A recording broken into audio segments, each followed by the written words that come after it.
सेना के आला अधिकारियों द्वारा अपने जूनियर अधिकारियों के साथ किए जा रहे दुर्व्यवहार पर पहली बार सेना प्रमुख जनरल विपिन रावत ने तोड़ी चुप्पी। सेना के जवान का वीडियो वायरल होने के बाद आर्मी चीफ विपिन रावत ने कहा कि सोशल मीडिया पर वीडियो पोस्ट करने की बजाय सेना के जवानों को मौजूदा मैकेनिज्म के तहत ही अप्रोच करना चाहिए।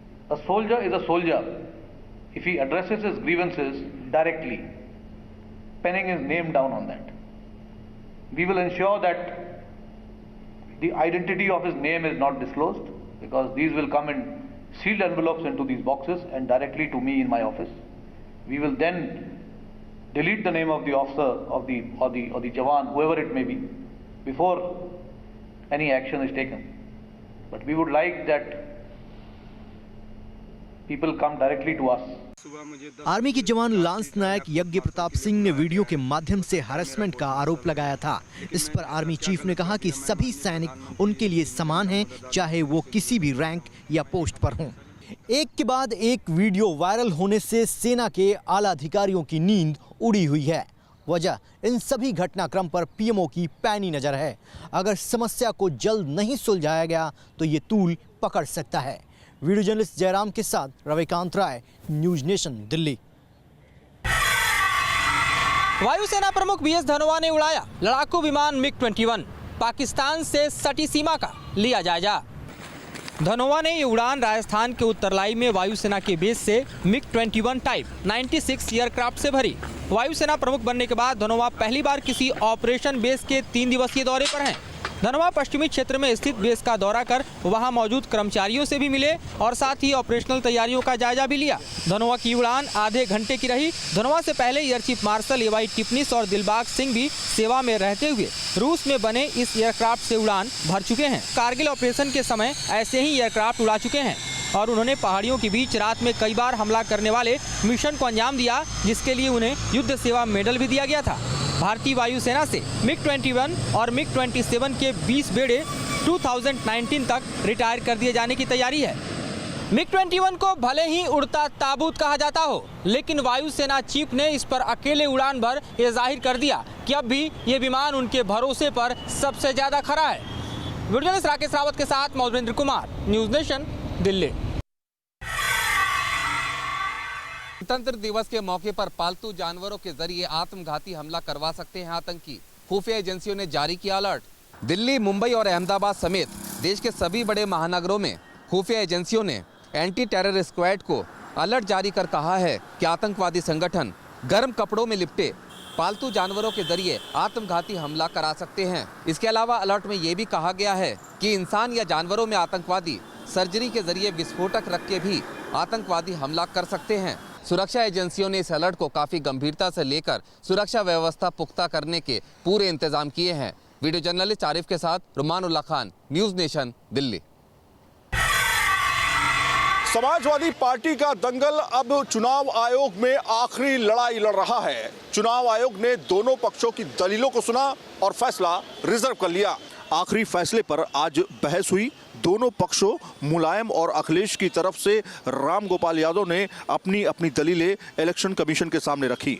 अखिलेश खेमे ने 1 घंटा 40 मिनट में अपनी दलील सामने रखी। अखिलेश की तरफ से राम गोपाल यादव और वकील कपिल सिब्बल पहुंचे, तो वहीं मुलायम ने लंच के बाद अपने पक्ष को चुनाव आयोग के सामने रखा। माना जा रहा है कि कल चुनाव आयोग इस मामले पर अपना फैसला सुना सकता है, यानी अभी भी साइकिल के फ्रीज होने के चांसेस बरकरार हैं।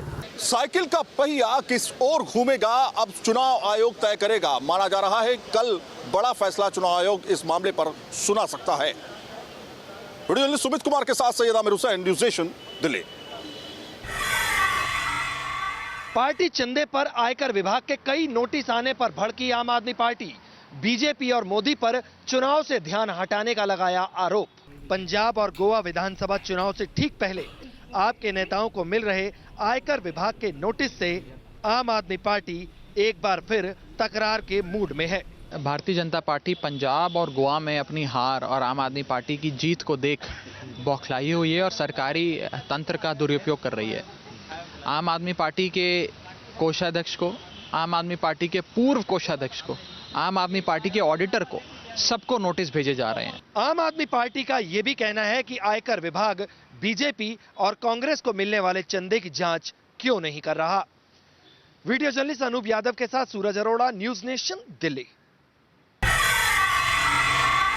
विवादित इस्लामिक स्कॉलर और इस्लामिक रिसर्च फाउंडेशन के मुखिया डॉक्टर जाकिर नाइक की मुश्किलें और भी बढ़ती जा रही है। एनआईए अब डॉक्टर जाकिर नाइक के 25 प्रॉपर्टीज की ऑडिट करवा रही है। सरकार ने पहले ही जाकिर नाइक की संस्था IRF यानी कि इस्लामिक रिसर्च फाउंडेशन पर प्रतिबंध लगा रखा है। ऐसे में अब एनआईए और ईडी की इस कार्रवाई के बाद जाकिर नाइक की 25 अलग अलग संपत्ति भी जब्त की जा सकती है, जिसकी कीमत करीब 80 करोड़ है। एनआईए को शक है कि जाकिर नाइक से जुड़ी ज्यादातर संपत्ति उनके एनजीओ को मिलने वाली विदेशी और घरेलू फंड से खरीदी गई है। जाकिर नाइक पर हवाला और आतंकवाद को बढ़ावा देने जैसे कई मामलों में जांच चल रही है। जाकिर नाइक के खिलाफ सबूत जुटाने में लगी एनआईए तमाम उन लोगों से पूछताछ कर रही है जो किसी न किसी तरह से जाकिर नाइक या फिर उनकी एनजीओ IRF से जुड़े हुए हैं। वीडियो जर्नलिस्ट इमरान सिद्दीकी के साथ पंकज मिश्रा, न्यूज नेशन, मुंबई। मोहन भागवत के पब्लिक रैली को कोलकाता हाई कोर्ट ने आखिरकार अनुमति दे दी है। शनिवार को कोलकाता में उनकी रैली होगी। 14 जनवरी को मोहन भागवत कोलकाता में RSS की एक रैली को संबोधित करने वाले थे, पर कोलकाता पुलिस ने इसकी अनुमति नहीं दी। पुलिस का कहना था कि इस रैली के होने से कानून व्यवस्था के बिगड़ने की संभावना है। कोलकाता पुलिस के इस बयान के बाद RSS ने कोलकाता हाई कोर्ट का रुख किया और आज हाई कोर्ट ने RSS के हक में फैसला सुनाते हुए कहा है कि रैली में 4000 से ज्यादा लोग सम्मिलित नहीं हो सकते और साथ ही रैली में हिस्सा लेने वाले सभी शख्स के पास आमंत्रण पत्र का होना भी जरूरी है। इस पूरे वाकये को लेकर कोलकाता पुलिस की भूमिका की कड़ी आलोचना की है कोलकाता हाई कोर्ट ने। कोलकाता से वीडियो जर्नलिस्ट सुमित सरकार के साथ देवयानी चौबे, न्यूज नेशन। बिहार में सुशासन के दावों को अब अपराधी दे रहे हैं खुली चुनौती।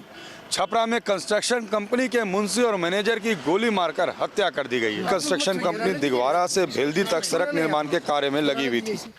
भगवानपुर बेस कैंप के पास ये घटना घटी, जहां पर मुंशी और मैनेजर रहा करते थे। अचानक यहां पर अपराधी पहुंचे और उन्होंने दोनों को गोली मार दी। यहां से 5 खोखा बरामद किया गया है। फिलहाल ADG मुख्यालय ने कहा है FSL की टीम पटना से छपरा भेज दी गई है और पूरे मामले की जांच की जा रही है। विपक्ष ने सरकार से सवाल पूछने शुरू किए और सत्तारूढ़ दल के नेता खुद के बचाव में उतरे। जरूरत है अपराधियों की जल्द गिरफ्तारी, जिससे सरकार का इकबाल कायम रहे। विजय सतेंद्र के साथ रजनीश सिन्हा, न्यूज नेशन, पटना। 10 साल पुरानी डीजल गाड़ियां बंद करने के खिलाफ सुप्रीम कोर्ट पहुंची केंद्र सरकार। NGT ने लगाया था बैन। केंद्र सरकार ने सुप्रीम कोर्ट में नेशनल ग्रीन ट्रिब्यूनल के 10 साल पुरानी डीजल गाड़ियों पर बैन लगाने के खिलाफ अपील की है। केंद्र की मांग है कि 10 नहीं बल्कि 15 साल पुरानी गाड़ियों पर पाबंदी लगाई जाए और ये रोक पेट्रोल से चलने वाली गाड़ियों पर भी लागू हो। हालांकि सुप्रीम कोर्ट ने केंद्र सरकार को लापरवाही भरे रवैये के लिए फटकार भी लगाई। दरअसल केंद्र ने अपनी अपील में सुप्रीम कोर्ट के पुराने आदेश को सम्मिलित नहीं किया था। हालांकि कोर्ट ने सरकार से इस पूरे मामले को गंभीरता से लेने को कहा, तो वहीं सरकार ने अपना पक्ष रखते हुए कहा कि ये फैसला आर्थिक रूप से कमजोर वर्ग को प्रभावित करता है। वीडियो जर्नलिस्ट सुमित्रो घोष के साथ गौरव अरोड़ा, न्यूज नेशन, दिल्ली। पूरे उत्तर भारत में कड़ाके की ठंड पड़ रही है। लगातार गिरते पारे ने जनजीवन अस्त व्यस्त कर रखा है। देश की राजधानी दिल्ली सहित पूरे उत्तर भारत में ठंड का 3rd डिग्री टॉर्चर जारी है। लगातार गिर रहे पारे ने लोगों को बेहाल कर रखा है। दिल्ली में पारा 2 डिग्री तक पहुंच चुका है तो लखनऊ में 3 डिग्री। उत्तर प्रदेश और बिहार में ठंड का कमोबेश यही हाल है। शीतलहर ने लोगों को जमा कर रख दिया है। लोग ठिठुरने पर मजबूर हैं। हिमाचल प्रदेश, उत्तराखंड और जम्मू कश्मीर में हो रही लगातार बर्फबारी से यहाँ लोगों को काफी मुश्किल हो रही है। पहाड़ों पर लगातार हो रही बर्फबारी का असर मैदानी इलाकों पर भी नजर आ रहा है। मौसम विभाग की माने तो फिलहाल इस ठंड से राहत नहीं मिलने वाली। वीडियो जर्नलिस्ट आरिफ खान के साथ श्वेता श्रीवास्तव, न्यूज नेशन। श्रीनगर के कोर्ट रोड इलाके में आज सुबह सवेरे आग लगने के कारण 12 दुकानें और 2 बैंक्स जलकर खाक हो गए। आज सुबह सवेरे तकरीबन 3 बजे श्रीनगर के कोर्ट रोड पर आग लगी, जिसकी वजह से 12 दुकानें, 2 बैंक्स और एक पोस्ट ऑफिस जलकर खाक हो गया। इस आग की वजह से करोड़ों रुपए के सामान का नुकसान हुआ है। 1 दर्जन से ज्यादा फायर टेंडर्स ने इस आग को बुझाया और फैलने से रोका। अभी तक सरकार की तरफ से इन दुकानदारों को किसी भी कॉम्पनसेशन का ऐलान नहीं किया गया है। वीडियो जर्नलिस्ट मोहम्मद यूनिस के साथ Idris loan, news nation, Srinagar.